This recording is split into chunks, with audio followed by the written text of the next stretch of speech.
But I'm kind of rooting for Gukesh. But also, I guess we have to keep in mind that Ding has actually played a match now, and he has won a World Championship match, and that has to count for something, right? And probably is not as nervous as I imagine Gukesh will be playing his first match. And finally, Magnus, what do you think? Yeah, I think it's going to be a very open question who is going to have the best nerves in that match.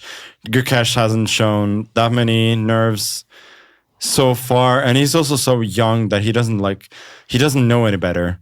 He doesn't understand that he should be nervous, which is, I think, could be a positive thing for him playing a match this early.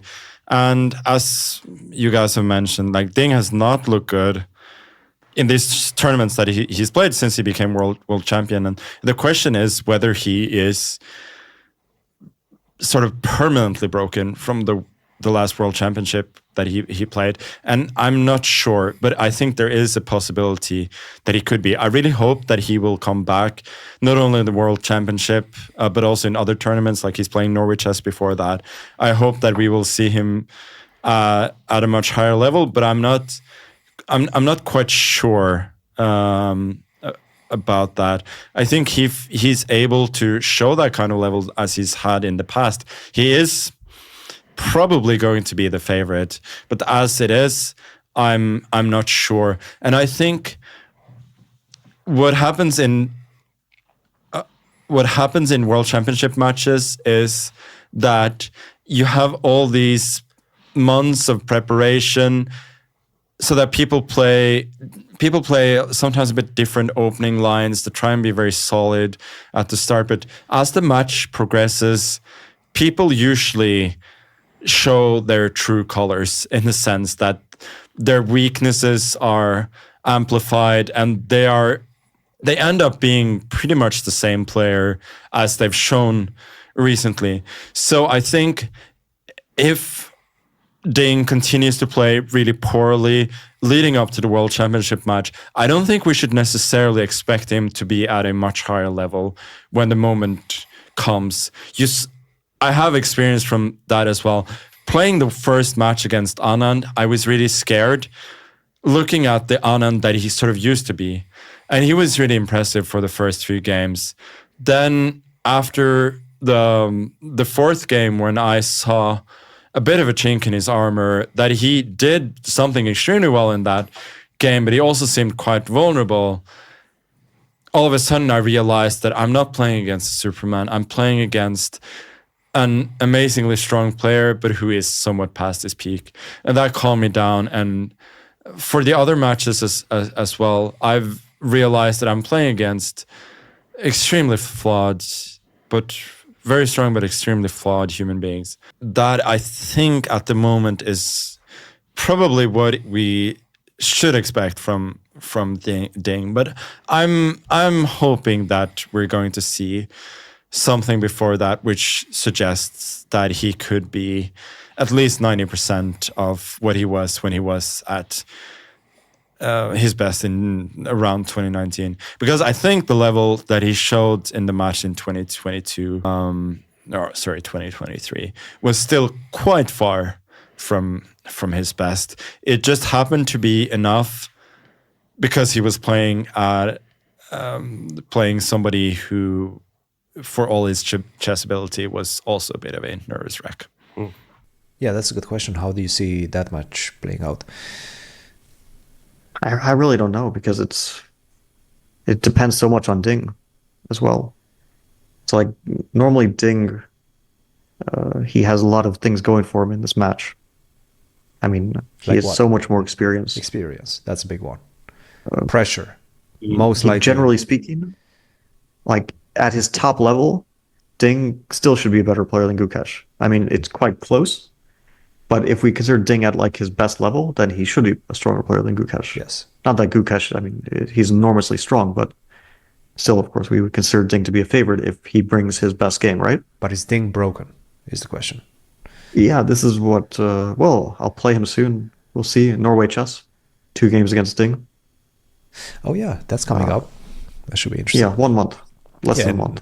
Obviously, that's a comment by Magnus in a recent podcast that he discussed the match, the upcoming match between Ding and Gukesh. He said that nobody actually knows where Ding lies in terms of his psychological state and chess state in general. He might be broken from the simple fact that the weight of the World Championship match might have gotten to him, even though he won that. Just going through the process of the World Championship match, preparation that goes into it, the nerves that go into it, might have played a part in his recent performance. And whether he's going to come back, I guess we're going to find out, and we're going to get a glimpse of whether he's going to do that, whether he's going to come back in Norway. So yeah, judging from Wiesenhaus, he didn't look like he was having a good time there. But, right. Like his mood in general, yeah, outside of his moves, but his mood was also probably pretty heavy. Yeah, his play, his general demeanor, yeah, it wasn't great. I really don't know. I would like to see Ding, not that I like have any stake in the match at all, but I would like to see Ding at least play well, come back to a semblance of his former strength. But I don't think experience matters so much. Just looking at the candidates in general and other tournaments, and how young players are so successful so quickly. I don't know. I mean, there's advantages to experience, but it also comes with some other downside, perhaps.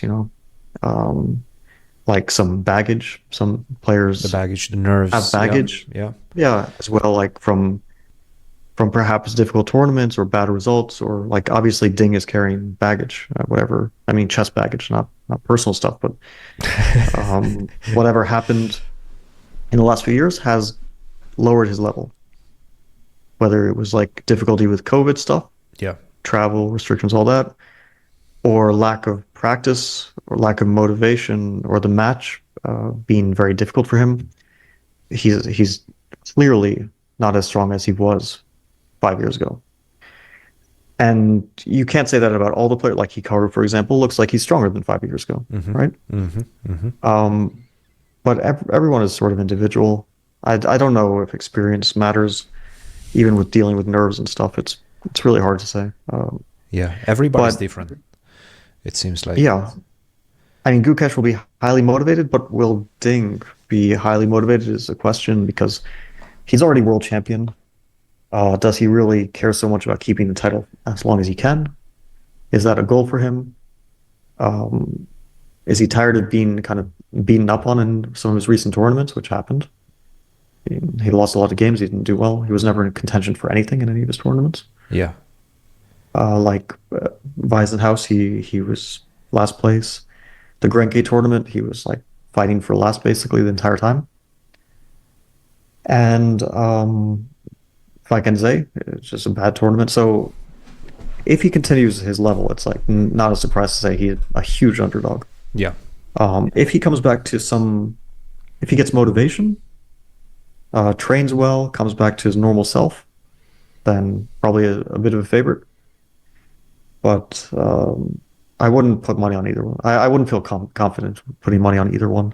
But with what we are following, like in general, the trend, and I mean, you've been asked about this match several times, but now that it's coming closer, earlier we were like, okay, will Ding recover and so on, but now it's just a month away, and it still feels like he's not hit his top shape or back when he was 2800 plus. Do you think Gukesh is the favorite in some way? If you look at momentum and stats and all, certainly Gukesh is playing much better. But think about it this way, I mean, Ding is still working hard. He's getting through his bad form, and maybe he's working out of it. So I think Gukesh should be happy with how he's playing, and that's it. And then for the rest, you still have a match to play. That's right. Yeah. I think maybe that's the attitude you should have. What whenever someone has bad fails, what do you think is like the best way to recover from it? Because almost many top players go from it. Like I have also gone from it. I'm maybe going from it now. Like, how do you think is the best way for someone to move past that stage? It depends how long you're stuck with it. in the periods when I had bad form and I was stuck with it for quite some time, I usually got out of it when at some point I stopped caring. It was long enough that you just think, forget it, let's play a good game of chess, and then that happens. But I would not pretend that my experience is going to be the same for everyone else also. It's quite individual how you take these things. Some people like to pump themselves up and I'm going to come back this time. Some people like to just be quiet about it. It's quite personal. But maybe the only advice you can give is, well, you should know what you like. And and then you will deal with that. So. Also wanted to understand, you are playing in a tournament where both of them are there. Gukesh is there, Ding is there. What is your assessment of where they are at form-wise, or in terms of mentality-wise? Honestly, I've seen them from up close. Gukesh is looking for already many months. He looks extremely tense and extremely focused, hyper-focused. I was reaching that stage as a kid at some point as well. But I felt at some point that this stage is, it is, that this hyper focus is too much. I felt, like I felt you're risking to burn out yourself if you're that way. But maybe I'm wrong, and maybe he can handle it, and maybe that's what he needs to become a world champion. But he looks fit and he's playing quite well. Of course, not without mistakes, but he's playing overall quite well, and I believe he has all the chances. In terms of Ding, what surprises me is that his level of play is actually quite high, very high at the moment in this tournament. But you do still see unfortunately, you do still see visibly like his physical condition is not top notch. I can see it. You can hear it on his the way he sits at the board, the way he breathes or coughs, or you can see how nervous he is. He's sometimes shaking a little bit. He has just this incredible physiological signs of weakness, and yet he's able to improve his chess level. And in this tournament currently, he hasn't lost a game yet, which is quite something. But I don't enjoy watching people suffer, I hope for him, for the most part, that he gets his physical and mental state, that he gets it in to a comfortable level. Because, chess is chess. You can have a good tournament, you can have a bad tournament, but I don't want to watch a colleague of mine suffer at the board, you understand? So in that sense, they're very different. Gukesh is hyper-focused, but that's a sort of issue. That's just like, okay, maybe at some point he will be very upset or very angry, if he loses. But there's no physical. I don't see any physical issue. But with Ding, I see he's physically challenged for this, and he's feeling too much pressure, and he's able to somehow stand that and perform well anyway, which goes to show how incredible level of skill he has. But I certainly hope for him that before the match, maybe even after the match, that at some point he gets over that physical thing and he'll just be calm, because that's how I believe a player should be. But they're also looking forward to the World Championship. Gukesh would be participating. Ding did not play this time around in the Chess Olympiad versus Gukesh. How do you see that matchup? How do you think is coming along? Everyone's picking Gukesh as the favorite already. Yeah, and my answer is no different. I think it will be a massacre.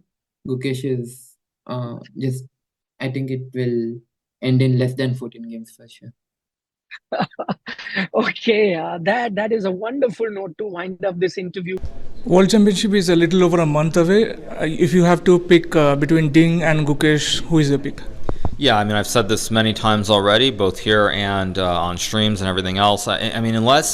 Unless Ding has a way to suddenly reverse, basically I would say have short-term memory loss, where everything that's happened over the last year goes out of his mind, and he's able to play great chess as well. It's just, I don't see it being a close match. I think that all the signs point to a clear and dominating Gukesh victory. First of all, he's been playing much better chess over the last year and a half. Secondly, he's much younger, so he is still improving. He is not peaked in terms of the level that his chess can get to.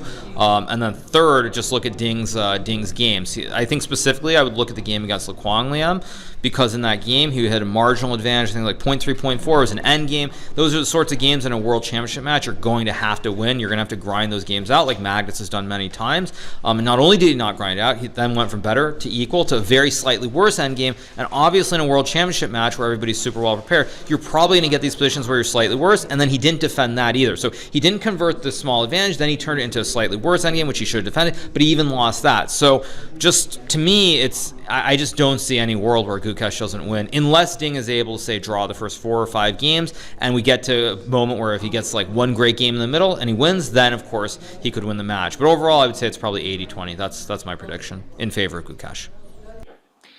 Very soon you'll play the World Championship match. Of course, I cannot escape questions about that. How is your mood? How do you feel about the upcoming match? You can see my opponent playing extremely well in this tournament. He's on the run yet, and maybe he's a favorite in the World Championship match. He also has higher rating than me. I have dropped a lot since last year. And yes, but I will fight my best to try to overcome the rating difference.